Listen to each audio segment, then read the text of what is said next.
കാരമുക്ക് പൂത്തൃക്കോവ് ശ്രീ നരസിംഹമൂർത്തി ക്ഷേത്രത്തിലെ പ്രതിഷ്ഠാദിന മഹോത്സവത്തോടനുബന്ധിച്ച് ഏർപ്പെടുത്തിയ നരസിംഹ ജ്യോതി പുരസ്കാരം കലാപീഠം ഹരീഷ് പശുപതിക്ക് സമർപ്പിക്കുമെന്ന് ക്ഷേത്ര സംരക്ഷണ സമിതി president Shaji Kuruppath, secretary P B Venu എന്നിവർ വാർത്താസമ്മേളനത്തിൽ അറിയിച്ചു. 5001 രൂപയും പ്രശസ്തി പത്രവും അടങ്ങുന്ന അവാർഡ് ഈ മാസം 21-ന് വൈകിട്ട് 7 മണിക്ക് പത്മശ്രീ പെരുവനം കുട്ടന്മാരാർ വിതരണം ചെയ്യും. ഇതോടൊപ്പം SSLC പരീക്ഷയിൽ ഉന്നത വിജയം നേടിയ വിദ്യാർത്ഥികൾക്ക് എൻഡോവ്മെന്റും വിതരണം ചെയ്യും.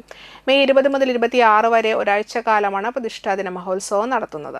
ആദ്യ ദിനം വൈകിട്ട് 7-ന് മണലൂർ ഗോപിനാഥിന്റെ ഓട്ടംതുള്ളൽ ഉണ്ടാകും. മെയ് 21-ന് വൈകിട്ട് 7-ന് നടക്കുന്ന പുരസ്കാര വിതരണത്തിന് ശേഷം തിരുവാതിര കളിയും ചാക്യാർ കൂത്തും അരങ്ങേറും. 22-ന് വൈകിട്ട് ഭജൻസ്, 23-ന് ഡാൻസ്, 24-ന് വൈകിട്ട് നൃത്താർച്ചന, 25-ന് 10 ടീമുകൾ അവതരിപ്പിക്കുന്ന തിരുവാതിര, അവസാന ദിവസമായ മെയ് 26-ന് പ്രതിഷ്ഠാദിന ചടങ്ങുകളും രാവിലെ നടത്തുന്ന മേളത്തിന് ശേഷം പ്രസാദ ഊട്ടും വൈകിട്ട് 7-ന് കലാപരിപാടികളും ഉണ്ടായിരിക്കുമെന്നും ക്ഷേത്ര സംരക്ഷണ സമിതി ഭാരവാഹികൾ പറഞ്ഞു.